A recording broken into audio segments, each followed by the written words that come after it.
Dear students, आज हम करेंगे इंडियन इकोनॉमिक डेवलपमेंट का चैप्टर सेकंड का पार्ट 2। हम लोग पढ़ रहे थे इंडियन इकोनॉमी एट 1950 से 1990 के बीच। हमने पढ़ा कि 1950 में कैसे प्लानिंग कमीशन आया था, किस तरीके से 12 है जो 5 ईयर प्लान्स बने थे, क्या क्या टारगेट था, क्या वो टारगेट अचीव कर पाए, कौन से टारगेट वो अचीव नहीं कर पाए।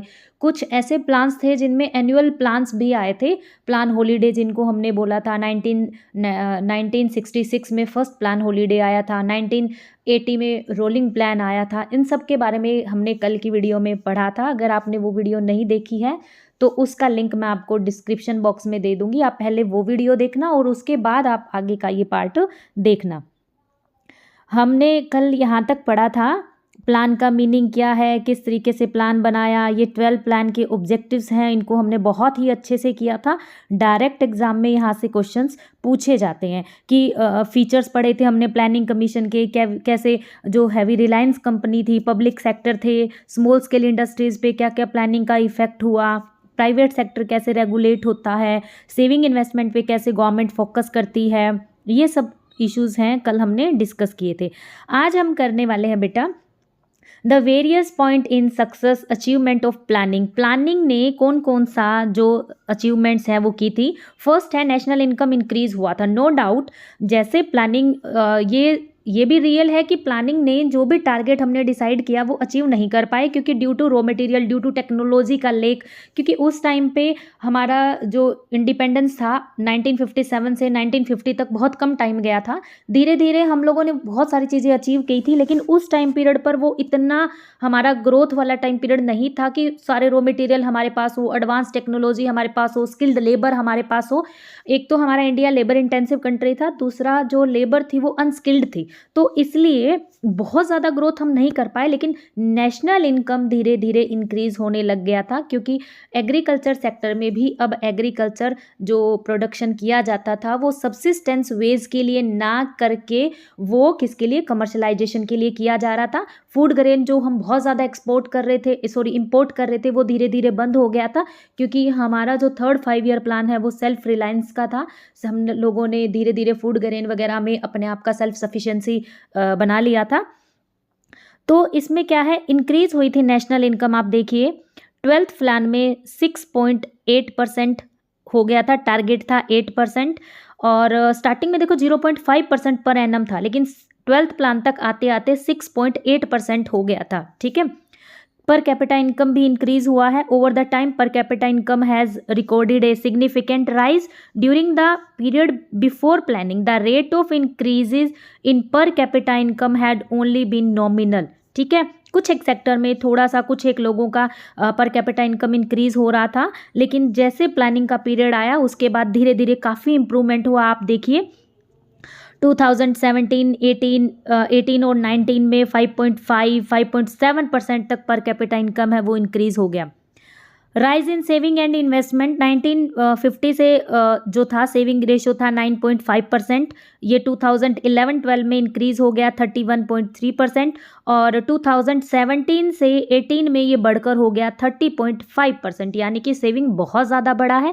आप लोगों को कल के वीडियो में भी मैंने ये बात बताई थी, आज फिर बताती हूँ कि इन्वेस्टमेंट के लिए सेविंग करना बहुत ज़रूरी है। अगर हमारे पास सेविंग होगा तभी हम उसको जाके इन्वेस्टमेंट कर सकते हैं, और किसी भी इकोनॉमी की अर्थव्यवस्था की ग्रोथ के लिए इन्वेस्टमेंट बहुत ज़रूरी है। हम इन्वेस्ट करेंगे तो क्या होगा, एम्प्लॉयमेंट जनरेट होगा, लोगों को इनकम मिलेगी, लोगों का लिविंग ऑफ स्टैंडर्ड इंक्रीज होगा, लोगों की डिमांड बढ़ेगी, जिससे हमारा इकोनॉमी का जो सर्कल है, सर्कुलर फ्लो है नेशनल इनकम का, वो चलता रहता है। इस तरीके से हमारी इकोनॉमी है वो ग्रोथ के साथ साथ डेवलप भी करती है। इनइक्वालिटी कम हो जाएगी, पॉवर्टी रिडक्शन हो जाएगा, लोगों को इनकम अर्न होगा। ठीक है, तो उसके बाद हम बात कर रहे हैं growth and diversification of industries की। 5 ईयर प्लान में बिग पुश हुआ था, बेसिक कैपिटल गुड्स इंडस्ट्रीज़ है उनको काफ़ी बूम मिला इस टाइम पीरियड में। हमारे पास पहले टेक्नोलॉजी वाली, रॉ मटेरियल वाली इंडस्ट्रीज़ बहुत कम थी, लेकिन प्लानिंग कमीशन के दौरान हम लोगों ने इन इंडस्ट्रीज़ पे बहुत ध्यान दिया। स्मॉल स्केल इंडस्ट्रीज़ के लिए भी गवर्नमेंट ने काम किया, as well as large scale industries के लिए भी गवर्नमेंट ने कैपिटल इंडस्ट्रीज़ हैं उनको सेटअप किया था। 11th प्लान में इंडस्ट्रियल प्रोडक्शन ग्रोथ रेट था वो 7.2% था, ये बहुत ही अच्छा ग्रोथ रेट था, और इंक्रीज भी हो गया था ये 2018 और 19 में ये देखो 6.9% था। ठीक है, उसके बाद है एम्प्लॉयमेंट का।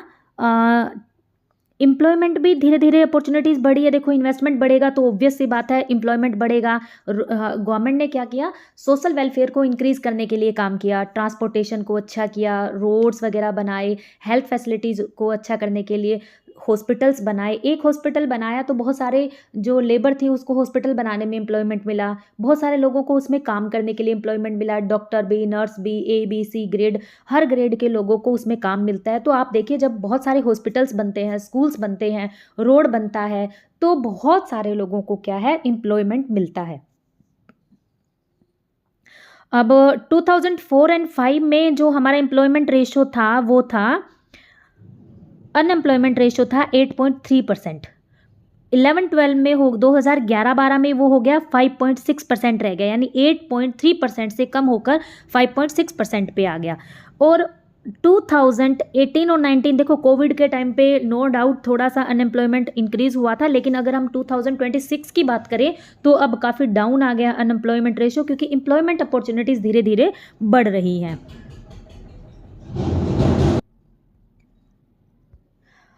प्लानिंग अपने टारगेट जो डिसाइड किया था वो अचीव क्यों नहीं कर पाया था, क्या फेलियर्स थे प्लानिंग कमीशंस के, इसके बारे में हम बात करते हैं।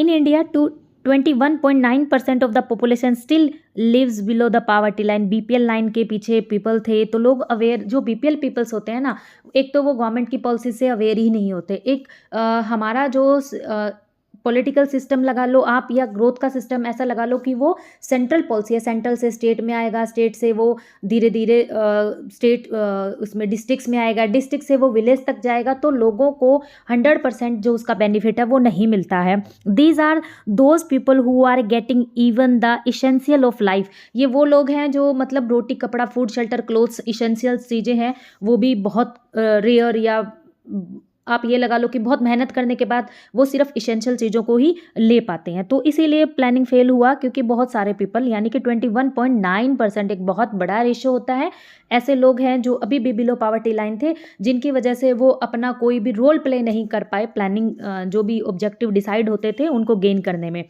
हाई रेट ऑफ इन्फ्लेशन था। धीरे धीरे जैसे हम लोग ग्रो करने लग गए थे, फूड्स बहुत ज़्यादा गुड्स वगैरह मार्केट में आने लगी, तो धीरे धीरे उस फूड्स के प्राइसेस इंक्रीज होने लग गए थे। इन्फ्लेशन का मतलब होता है फूड्स के, गुड्स के प्राइस डे बाय डे अगर इंक्रीज होते हैं तो इन्फ्लेशन आता है मार्केट में। The economy divided between haves and have-nots has tend to rise. The first plan is the only exceptional in which the price level slides down. In all other plans and price record a step rise, यानी सिर्फ first 5 year plan एक ऐसा था जिसमें price बहुत कम हुई थी। बाकी सब जो प्लान्स थे धीरे धीरे जैसे ग्रोथ आएगी, जैसे लोगों के पास इनकम आएगी, तो लोग क्या करते हैं, प्राइस बढ़ने में भी चीज़ों की डिमांड करते हैं, जिस वजह से इन्फ्लेशन बढ़ता है। जैसे फॉर एग्जांपल आप पेट्रोल को ही ले लीजिए, पेट्रोल के प्राइस बहुत ज़्यादा बढ़ते जा रहे हैं। पहले बहुत सस्ता होता था, धीरे धीरे प्राइस बढ़ रहे हैं, 100 रुपीज़ में भी होगा या 100 से अबव होगा, फिर भी लोग उसको परचेज कर रहे हैं। आज सबके पास स्कूटी भी है, बाइक भी है, गाड़ी भी है। प्राइस बढ़ने पर भी लोग डिमांड बढ़ा रहे हैं, क्योंकि लोगों के पास पैसा आ गया है, लोगों के पास इनकम है। अनएम्प्लॉयमेंट क्राइसिस, अनएम्प्लॉयमेंट में भी यही है बेटा कि स्किल्ड जो लेबर थी ना, उसके लिए एम्प्लॉयमेंट अपॉर्चुनिटीज़ बहुत ज़्यादा थी, लेकिन अभी भी इंडिया के अंदर बहुत बड़ा रेशियो ऐसा था जो स्किल्ड लेबर क्या थी, अनस्किल्ड थी, जिनको किसी भी काम में अपने आप को एक्सपर्ट नहीं बनाया था। तो वो लेबर क्या थी, सिर्फ एग्रीकल्चर सेक्टर में ही इंगेज थी। एग्रीकल्चर सेक्टर में क्या होता है, डिस्गाइज्ड अनएम्प्लॉयमेंट होता है। ठीक है, तो अनएम्प्लॉयमेंट रेशो भी उस टाइम पे बहुत बड़ा इशू था, जिसकी वजह से जितने भी टारगेट डिसाइड किए जाते थे वो अचीव नहीं हो पाते थे। ठीक है, इंफ्रास्ट्रक्चर भी इतना डेवलप नहीं था, स्कूल, रोड्स, कॉलेजेस वगैरह, हॉस्पिटल्स वगैरह बहुत ज़्यादा डेवलप नहीं कह सकती मैं, क्योंकि धीरे धीरे 1991 के बाद बहुत ज़्यादा इम्प्रूवमेंट हुआ हमारे इंफ्रास्ट्रक्चर में। तो इसीलिए 90 तक इंफ्रास्ट्रक्चर इम्प्रूव हो रहा था, लेकिन बहुत ज़्यादा अच्छे से इम्प्रूव नहीं हो रहा था। तो ये कुछ इश्यूज थे बेटा, जैसे कि पावर्टी, इन्फ्लेशन रेट बढ़ना, अनएम्प्लॉयमेंट क्राइसिस, जो इंफ्रास्ट्रक्चर था वो वेल डेवलप्ड नहीं था, जिस रीज़न की वजह से हम प्लानिंग में जितना टारगेट डिसाइड करते थे उतना टारगेट हम अचीव नहीं कर पाते थे। अब 5 ईयर प्लान्स के कुछ डिफरेंट गोल्स भी थे, जिसको हम याद करते हैं GSME से। इसको बोलते हैं ग्रोथ। हर 5 ईयर प्लान का देखो, अलग-अलग 5 ईयर प्लान का अलग-अलग टारगेट था। किसी का एग्रीकल्चर डेवलप करना, किसी का इंडस्ट्री डेवलप करना, लेकिन मेन जो टारगेट था ना 5 ईयर प्लान्स का, हर 5 ईयर प्लान्स का, वो होता था ग्रोथ।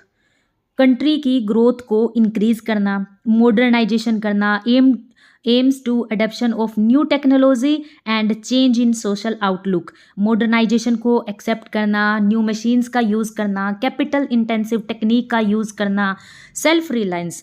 एम था अपने आप को, इकोनॉमी को सेल्फ रिलायंट बनाना, यानी कि फूड ग्रेन वगैरह, रॉ मटेरियल वगैरह अपनी ही कंट्री में बनाना। इंपोर्ट का सब्स्टिट्यूशन ढूंढना ही सेल्फ रिलायंट होता है। अपने आप में अपने आप को सशक्त हम तभी बना सकते हैं जब हम बाहर से इंपोर्ट करने की बजाय हर चीज़ को अपने ही कंट्री में बनाने की कोशिश करें। उससे दो फायदे होते हैं, एक हमारा एम्प्लॉयमेंट अपॉर्चुनिटीज़ बढ़ती है, दूसरा मनी का जो आउटफ्लो है, हमारा देश का जो पैसा है वो बाहर जाता है, वो भी हमारे देश में ही रुक जाता है। Equity aims to ensure that everyone gets basic needs and to reduce inequalities। कि हर एक 5 ईयर प्लान का मोटो यही था कि ज़्यादा से ज़्यादा इक्विटी हो, लोगों में इनकम का डिस्ट्रीब्यूशन इस तरीके से हो या लैंड का डिस्ट्रीब्यूशन इस तरीके से हो कि इक्विटी बनी रहे। उसके यही ग्रोथ वाला है। ग्रोथ रेफर करता है increase in the countries capacity produce करने में, लार्जर साइज का सर्विसेज, ट्रांसपोर्ट, बैंकिंग कैपेसिटी को बढ़ाने में, कैपिटल मार्केट को बढ़ाने में। तो हर 5 ईयर का प्लान का यही था कि जीडीपी ग्रोथ हो, बैंकिंग सेक्टर में भी, इंडस्ट्रियल सेक्टर में भी, सर्विस सेक्टर में भी और एग्रीकल्चर सेक्टर में भी। कि a good indicator of economic growth in the language of economics it's study increase in the gross domestic product. यानी कि पैरेलल हर टाइम पे अगर हमारा देश है वो ग्रोथ कर रहा है, ग्रोथ का मतलब होता है ग्रोस डोमेस्टिक प्रोडक्ट में अगर वो ग्रो कर रहा है तो हमारे देश में ग्रोथ होगी ही होगी growth. GDP refer to market value of all the final goods and services produced in the country during a period of 1 year। Increase in GDP or availability of goods and services enable people to enjoy a more rich and varied life। कि GDP जैसे increase होगा, GDP में हम final goods and services की market price को ही include करते हैं। जैसे जैसे जीडीपी ग्रो करेगा लोगों के पास इनकम आएगी, क्योंकि आप लोगों को मैंने फर्स्ट चैप्टर में ही ये बात बताई थी कि हमारा एक सेक्टर दूसरे सेक्टर पर डिपेंड करता है। एक सेक्टर की कॉस्ट होगी तो दूसरे सेक्टर का इनकम होगा। अगर इनकम अर्न होता है तो उनकी डिमांड बढ़ेगी, डिमांड बढ़ेगी तो वो दोबारा फर्दर इन्वेस्टमेंट करेगा। तो इस तरीके से एक सेक्टर दूसरे सेक्टर पे डिपेंड होता है, एक की कॉस्ट दूसरे की इनकम होती है।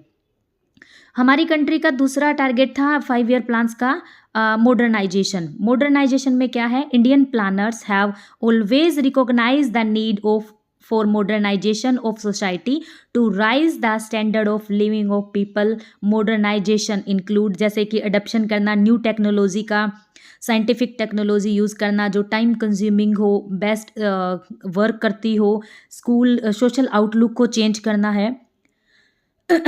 Modernization also requires a change in social outlook such as gender empowerment और providing equal rights to women. पहले जेंडर एम्पावरमेंट था, एजुकेशन रेशो भी फीमेल का कम होता था और एम्प्लॉयमेंट रेशो भी फीमेल का बहुत कम था। तो इस चीज़ पे काम किया गया था 5 ईयर प्लान में। A society will be more civilised and prosperous if it make us of the talent of women in the work place. Self reliance भी 5 ईयर प्लान्स का एक मेन टारगेट था। थर्ड मेजर ऑब्जेक्टिव भी हम इसको बोल सकते हैं। Self reliance under Indian conditions means overcoming the need of external assistance. In other words it means to have developed through domestic resources. यानी हमारी कंट्री को बाहर से जो चीज़ हम इम्पोर्ट करते थे उसके इम्पोर्ट को सब्स्टिट्यूट करना था कंट्री के ही अंदर। ये सबसे बड़ा ऑब्जेक्टिव हम कह सकते हैं। इससे बहुत बेनिफिट होते हैं, ग्रोथ भी बढ़ेगी, एम्प्लॉयमेंट भी जनरेट होगा।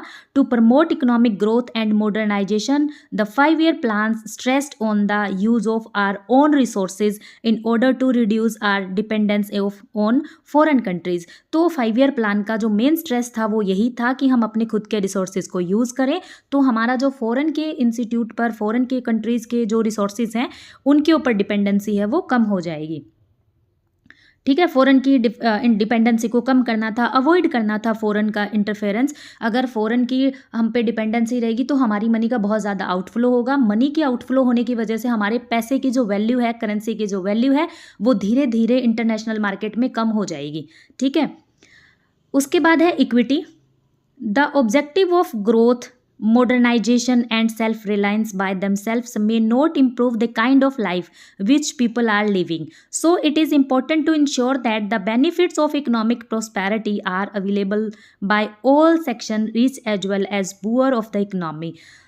In addition to the objective of growth, modernization, and self reliance, equity is also important. According to equity, every Indian should be able to meet his or her basic needs: food, house, education, healthcare, and inequality in the distribution of wealth should be reduced. In short, equity aims to rise the standard of living of all people and promote social justice. Equity का मतलब होता है कि women rich sector हो या poor section हो या female हो या मेल हो, हर किसी को एजुकेशन सेक्टर में, हेल्थ सेक्टर में, फूड सेक्टर में इक्विटी मिलती है, इक्विटी मिलना चाहिए। इसके लिए 5 ईयर प्लान्स ने काम किया था। 5 ईयर प्लान का ऑब्जेक्टिव ही यही था कि इक्विटी हर एक जो सोशल सेक्टर है, वो रिच सेक्टर हो, वो पुअर सेक्टर हो, सबको क्या हो, सोशल रूप से इक्विटी मिलना बहुत ज़रूरी है। एग्रीकल्चर सेक्टर में भी इम्प्रूव हुआ था। लार्जेस्ट शेयर था उस टाइम पे वर्क फोर्स का, अप्रोक्सीमेट 70 to 75% पॉपुलेशन थी वो एग्रीकल्चर सेक्टर पे इंगेज थी। तो आफ्टर इंडिपेंडेंस फर्स्ट टारगेट यही था कि जमींदारी जो था उसको रिमूव करना था, लगान जो था टीलर से उसको रिमूव करना था, कि अब लगान का एक प्रॉपर एक वे बना दिया जाएगा कि कितना % प्रोडक्शन का वो है लगान के रूप में गवर्नमेंट को देना है। अब जमींदार को बीच में से ख़त्म कर दिया था। अब टीलर्स का डायरेक्ट गवर्नमेंट के साथ लेन देन हो गया था और अब टीलर्स जो है वो ज़मीन का मालिक हो गया था। अब सीलिंग ऑफ लैंड है वो फिक्स कर दी गई थी। सीलिंग ऑफ लैंड का मतलब होता है एक मैक्सिमम सीलिंग फिक्स करना कि इससे ज़्यादा लैंड किसी के पास नहीं हो सकता। लैंड लेके वो दूसरे लोग जो लैंडलेस लोग थे, जिनके पास ज़मीन बिल्कुल भी नहीं थी, उन लोगों को वो दी गई थी। एग्रीकल्चर का फीचर्स था उस टाइम पे, लो प्रोडक्टिविटी थी, डिस्गाइज्ड अनएम्प्लॉयमेंट, छुपी हुई बेरोजगारी। डिस्गाइज्ड का मतलब होता है छुपी हुई बेरोजगारी। इंपॉर्टेंट पॉइंट है ये, शॉर्ट क्वेश्चन में भी पूछ लिया जाता है कि 1 हेक्टेयर ज़मीन है जहाँ पर 2 लोगों के काम करने की नीड है, लेकिन वहाँ पे 4 लोग काम करने में इंगेज होते हैं, तो 2 लोगों की ही प्रोडक्टिविटी वो काउंट होगी। जो 2 लोग काम कर रहे हैं उनका प्रोडक्शन में कोई भी शेयर काउंट नहीं होता। वो इसीलिए हम उसको छुपी हुई बेरोजगारी मानते हैं कि हमें लगता है कि 4 लोग काम कर रहे हैं, लेकिन वहाँ पे नीड सिर्फ 2 लोगों की थी। 2 लोग भी वही काम कर सकते थे जो जिस काम को करने के लिए 4 लोग लगे हुए हैं। तो इसीलिए जो 2 लोग एक्स्ट्रा काम कर रहे हैं वो डिस्गाइज्ड अनएम्प्लॉयमेंट है, वो छुपे हुए बेरोजगार हैं, उनके पास एक्स्ट्रा कोई भी वर्क नहीं है, इस करके वो उस काम को करने में लगे हुए हैं। हाई डिपेंडेंसी ऑन रेनफॉल पे हाई डिपेंडेंसी थी क्योंकि इरिगेशन की कोई भी फैसिलिटीज़ अवेलेबल नहीं थी। तो 5 ईयर प्लान ने ये इन चीज़ों पर काम किया था। सब्सिस्टेंस एग्रीकल्चर से हटाकर अब एग्रीकल्चर का कमर्शियलाइजेशन हो गया था। पहले टेक्नोलॉजी यूज़ नहीं होती थी, अब टेक्नोलॉजी का भी यूज़ होने लग गया था। इम्पोर्टेंस ऑफ इंडियन एग्रीकल्चर की देखो, हमारे इंडियन इकोनॉमी में एग्रीकल्चर की बहुत ज़्यादा इंपॉर्टेंस थी क्योंकि जीडीपी के अंदर एक बहुत बड़ा कंट्रीब्यूशन था उस टाइम पीरियड पर। अब तो देखो धीरे धीरे सर्विस सेक्टर का ज़्यादा कंट्रीब्यूशन बढ़ गया है, लेकिन उस टाइम पीरियड पर एग्रीकल्चर सेक्टर का ही बहुत बड़ा रेशो होता था जीडीपी में। 1950 से 51 में 14.4% था। 1950 टू 51 में 51% था। देखो कितना बड़ा रेशो था जीडीपी में एग्रीकल्चर सेक्टर का। अब धीरे धीरे कम हो गई, ये 14.4 रह गया 2018 और 19 तक। क्यों हो गया है? क्योंकि अब सर्विस सेक्टर का बहुत ज़्यादा जो रोल है वो बढ़ गया है जीडीपी में। एम्प्लॉयमेंट का बहुत बड़ा सोर्स था उस टाइम पीरियड पे 70 to 75%, और आज के टाइम पीरियड पर 45% पॉपुलेशन है वो एग्रीकल्चर सेक्टर में इंगेज है। आज के टाइम पे भी 45% पॉपुलेशन इंगेज्ड है एग्रीकल्चर सेक्टर में। सप्लाई करता है रॉ मटेरियल्स की, देखो cotton, textile industries, seeds of the oil industries, sugar cane for sugar mills, यानी कि जितनी भी बड़ी बड़ी इंडस्ट्रीज़ हैं उनके लिए रॉ मटेरियल हमें एग्रीकल्चर सेक्टर से मिलता है। एग्रीकल्चर सेक्टर फाउंडेशन स्टोन है बड़ी बड़ी लार्ज स्केल इंडस्ट्रीज़ का, तो एग्रीकल्चर सेक्टर को डेवलप करना बहुत ज़रूरी है। Source of demand for industrial goods, मतलब जो इंडस्ट्रियल गुड्स हैं उनकी डिमांड वगैरह देखो ये जो हाउस होल्ड सेक्टर है, एग्रीकल्चर सेक्टर में इंगेज लोग हैं, यही जो इंडस्ट्रियल सेक्टर से गुड्स बनती है, यही लोग उनके डिमांड करते हैं। उन एग्रीकल्चर सेक्टर अच्छा होगा, इम्प्रूव करेगा, उनके पास इनकम होगी तो वो ज़्यादा से ज़्यादा गुड्स की डिमांड करेंगे, तो इंडस्ट्रियल सेक्टर भी हमारा क्या होगा, वेल डेवलप्ड होगा। को इंटरनेशनल ट्रेड में भी काफ़ी कंट्रीब्यूशन था इसका, और अभी भी है, क्योंकि नट्स हो गए, कैशियो हो गए, एक्सपोर्ट करते हैं। इंडिया एक्सपोर्ट करता है टी का, जूट का, नट्स का, टबैको का, कॉफ़ी का, स्पाइसेस का, बहुत बड़ा एक्सपोर्ट करता है। इंडिया बहुत अच्छी एक्सपोर्टर कंट्री भी रही है एग्रीकल्चर सेक्टर में। Exports are a source of foreign exchange. जितना ज़्यादा हम एक्सपोर्ट करेंगे तो दूसरी कंट्री है उसका जो करेंसी है वो हमारी कंट्री में इनफ्लो होगा, which India needs for the import of defence goods as well as crude oil. हम सबसे ज़्यादा डिफेंस के इक्वाइपमेंट है वो इम्पोर्ट करते हैं, और क्रूड ऑयल है वो भी हम इम्पोर्ट करते हैं, लेकिन एज वेल एज हम बहुत सारी ऐसी गुड्स हैं जिनका एक्सपोर्ट करते हैं।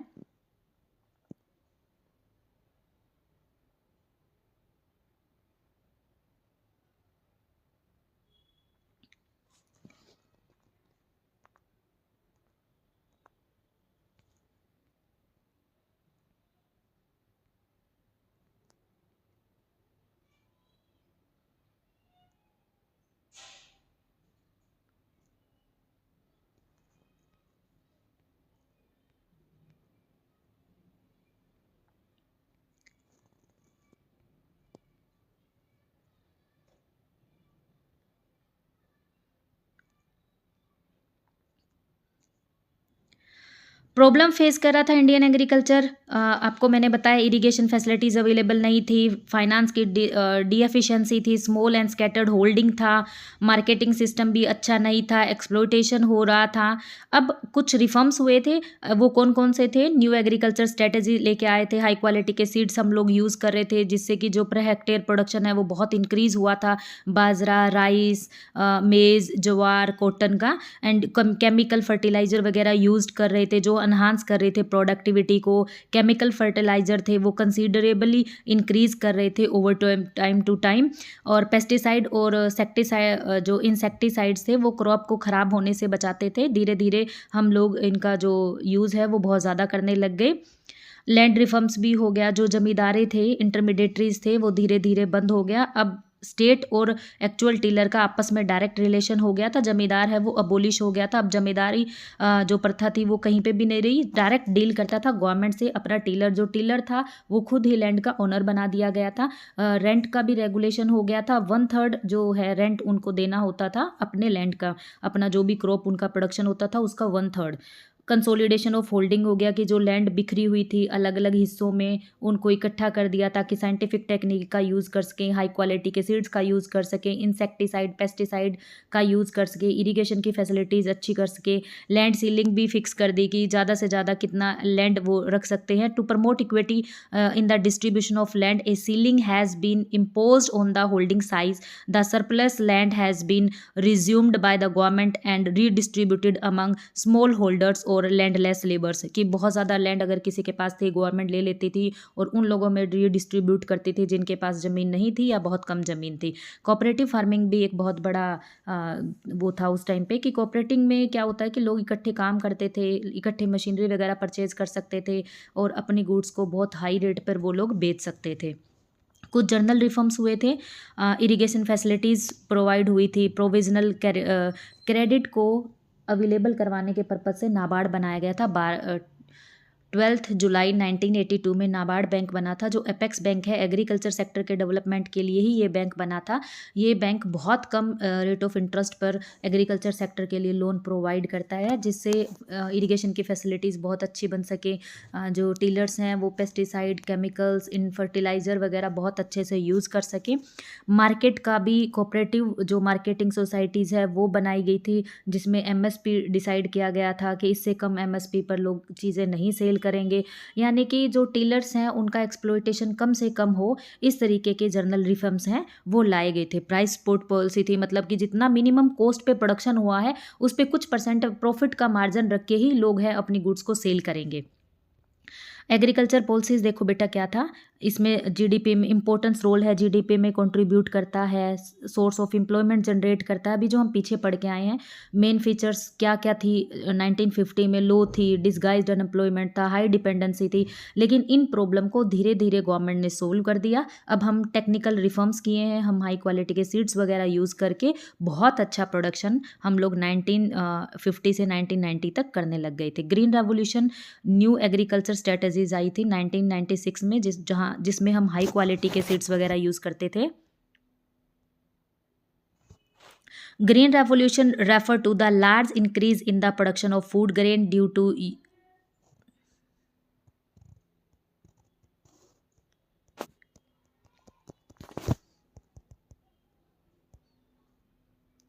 The new agriculture strategy was adopted in India during the third plan during 1960s. The traditional agriculture, जो भी हम एग्रीकल्चर की ट्रेडिशनल पॉलिसीज यूज़ करते थे उसको ख़त्म करके हाई क्वालिटी के सीड्स हम लेके आए थे, जिसकी वजह से राइस वगैरह का, व्हीट वगैरह का प्रोडक्शन बहुत बढ़ गया था। इंडियन इकोनॉमी में ग्रीन रेवोल्यूशन के 2 फेज़ आए थे, first phase and second phase. First phase आया था 60 से 70 के बीच में और सेकंड फेज़ आया था 70 to 80 के बीच में। इसमें क्या था, रिस्ट्रिक्टेड थी, कुछ ही स्टेट में ये लागू हुई थी, जैसे कि फर्स्ट जो फेज़ था पंजाब, आंध्र प्रदेश, तमिलनाडु में हाई क्वालिटी के सीड्स वगैरह यूज़ किया था प्राइमरली, और लेकिन इसमें लार्ज नंबर ऑफ स्टेट्स को बेनिफिट मिला था। सेकेंड जो फेज़ आया था उसमें लार्ज नंबर ऑफ स्टेट है उसको बेनिफिट मिला था। और देखो, जो फर्स्ट फेज़ आया था ना ग्रीन रेवोल्यूशन का, इसके अंदर हाई क्वालिटी के सीड्स यूज़ किए थे, लेकिन कुछ एक पर्टिकुलर स्टेट में, पंजाब, आंध्र प्रदेश, तमिलनाडु में, और इसमें कुछ एक जो एरिया था उन्हीं का ही प्रोडक्शन इंक्रीज़ हुआ था, जैसे कि व्हीट का, राइस का। लेकिन सेकंड फेज़ में 70 to 80 के बीच आया था, हाई क्वालिटी की टेक्नोलॉजी को यूज़ किया था, लेकिन लार्ज नंबर ऑफ स्टेट पे यूज़ किया था। लार्ज नंबर ऑफ स्टेट्स हैं उन सबको इनका बेनिफिट मिला था और वेराइटीज़ ऑफ क्रॉप्स को मिला था, ऐसा नहीं कि सिर्फ व्हीट और राइस को मिला था। नीड क्यों हुई थी ग्रीन रेवोल्यूशन की? क्योंकि 70% पॉपुलेशन थी वो डिपेंड करती थी एग्रीकल्चर सेक्टर पे। एग्रीकल्चर सेक्टर मानसून पे डिपेंड करता था, एग्रीकल्चर सेक्टर की प्रोडक्टिविटी बहुत लो थी, टेक्नोलॉजी का यूज़ नहीं होता था। इन सब को देखते हुए एग्रीकल्चर सेक्टर में ग्रीन रेवोल्यूशन का लाया गया, जिसकी वजह से इरिगेशन की फैसिलिटीज़ अवेलेबल हुई और हमारा जो प्रोडक्शन है वो पर हेक्टेयर काफ़ी बढ़ गया था। हाई क्वालिटी के सीड्स वगैरह यूज़ होने लग गए थे और धीरे धीरे 1990 तक आते आते इंडिया की पॉपुलेशन की एग्रीकल्चर सेक्टर पर डिपेंडेंसी है वो भी कम होने लगी थी। इफेक्ट क्या हुआ था ग्रीन रेगुलेशन का? मार्केट सरप्लस मिलने लग गया था, बफर स्टॉक हो गया था फूड ग्रेन का।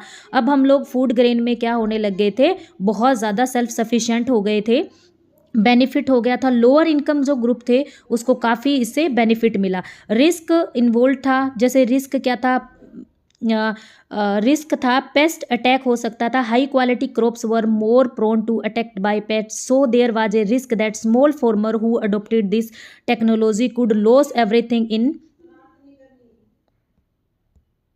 ग्रीन रेवोल्यूशन की कुछ लिमिटेड थी, ये लिमिटेड क्रॉप्स के लिए आया था, बहुत ज़्यादा स्टेट्स में नहीं आया था, लिमिटेड फार्मिंग पॉपुलेशन के लिए आया था, इकोनॉमिक डिवाइडेंस भी इसके अंदर था। Industrial development,